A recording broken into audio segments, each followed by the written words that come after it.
On Wednesday, the 8th of May 2025, tens of thousands of people are gathered in Rome. Pope Francis had just died 2 weeks earlier.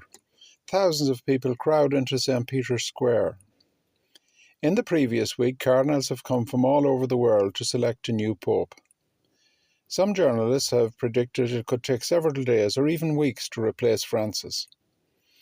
But on the second day of the conclave, an extraordinary event occurs. White smoke emerges from the famous chimney. Everyone is surprised. Some people are shocked. Then the most amazing announcement is made. The first American in history has become pope. People are really amazed at this news. There had been much speculation actually, but Robert Prevost was rarely or if ever mentioned. He was considered a complete outsider, but that analysis was never really true. Today we look at the life and career of this extraordinary American and show why the cardinals in the Sistine Chapel chose him to be the new leader of the Catholic Church. So he was born as Robert Francis Prevost on the 14th of September 1955. He was born and raised in Dalton on the south side of Chicago, and although he spent much of his life helping the poor and training young priests in Peru, much of his early life and experience and his education was achieved actually in America. He'd done a bachelor's degree in science and mathematics in Villanova University in Pennsylvania in 1977. And after he had done that, he pursued theological studies at the Catholic Theological Union in Chicago, obtaining a master's degree in divinity in 1982. Prevost was actually ordained a priest on the 19th of June 1982 at the Augustinian College in St. Monica in Rome. He then went on to further studies in Rome at the Pontificate University of St. Thomas Aquinas, earning a doctorate degree in Canon Law in 1987. And this actual extensive education laid the groundwork for much of his missionary work in Peru, his training of young priests there, and his rapid rise to a leadership role within the Augustinian order. So in 1987, at the age of 32, Robert had 4 degrees, and he decided to go for missionary work in Peru. And life was very hard there. People were very poor, high illiteracy levels, poor educational standards, and poor health standards. The needs of the people were very many, but nonetheless, he liked these people, and he liked this country, and he decided to stay. He was a very good leader of the local community, and he became prior of the Augustinian order in Truchilla. And he taught many future priests, and he served as a professor and judicial vicar of the local archdiocese. So he actually helped to train young men for the priesthood, and he had built up deep relationships with the people of Peru. He even at one stage actually started up a new parish, and not so much from behind a desk. He wasn't that much into office work, and he was out among the community, listening to people and praying and leading from the front. So that by the end of the century in 1999, he returned to the US to actually lead the Augustinian province. And 2 years later, in 2001, he was elected Prior General of this worldwide organization of Augustinians. And he led them for 12 years, actually traveling across the globe to many countries, up over 40 countries. And he became a kind of a global leader within the Catholic community.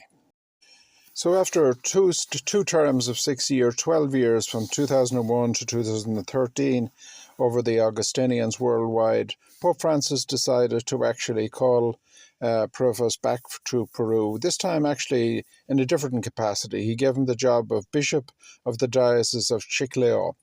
And Chiclayo is quite a big city actually in Peru, but people are living in poverty. There's a lot of problems in relation to education, health, a lot of illiteracy. The new Bishop Prevost, he didn't hesitate. He served the people the best he could for nearly a decade, bringing a lot of wisdom and strength and leadership to the people. He also temporarily actually led the Diocese of Callao during a very difficult period, actually. He was known as being a calm, thoughtful leader and very much trusted by the people of Peru. So he was very dedicated and trusted throughout the Catholic world. He was known through the Augustinian order throughout the world, but he was still only a bishop, one of thousands of bishops. However, something changed just a couple of years ago, in 2023. Pope Francis called Prevost to Rome once again, and this time he was made quite a dramatic decision. This changed the entire profile of his life. He was made prefect of the dicastery of bishops, this is one of the actual most powerful roles within the Vatican, within the Curia. And this job, to help select new bishops all over the world, it meant knowing the needs of different places and knowing what kinds of leaders were needed in different places around the world. So he became president of the Pontifical Commission in Latin America, showing that the Pope really trusted this man and that he had a deep knowledge of the region, Latin America in particular. And in September 2023, just less than 2 years ago, he was made a cardinal. So when actually the Pope passed away there a couple of weeks ago and the cardinals gathered to choose a new Pope, they remembered actually his years of humble service, his dedication to the church. His mind was sharp, he had 4 degrees, he's a very intelligent, kind, hard-working man. So this man was never really an outsider. He had a tremendous level of courage and faith and leadership. And therefore, in May 2025, the cardinals came together from around the world and they chose him. The world looked up, the white smoke rose, and a quiet man from Chicago stepped onto the balcony of St. Peter's Basilica. "I am Pope Leo XIV, he said.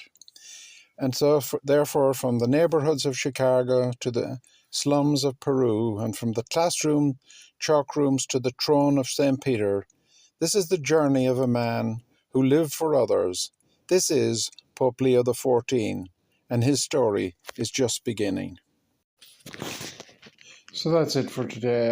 Obviously, Pope Francis recognized this man as a person who had a lot in common with himself, and he wanted somebody to take over the position of leadership of the Catholic Church who would lead it in a similar vein to himself. But of course, actually, Prevost was there. He was talking to John Paul 40 years ago. He was always very energetic and very strong leader inside the Catholic Church, regardless of what position he found himself in. He studied and done 4 degrees. He spoke 5 languages. He knew all about Chicago and the poverty of Peru. And he's a man of extreme experience in different directions. And therefore the cardinals picked a man, a capable man, a man who they knew they could trust, a good man, basically a good man at heart, and a man that has a wide global experience in terms of speaking languages. He's 4 degrees.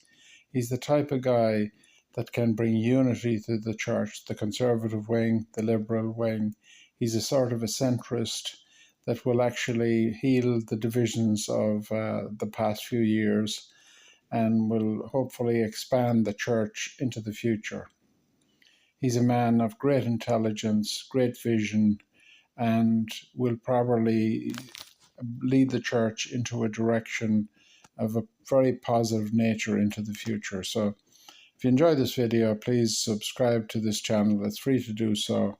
This is Enda Benson, and goodbye for now, and thank you for watching.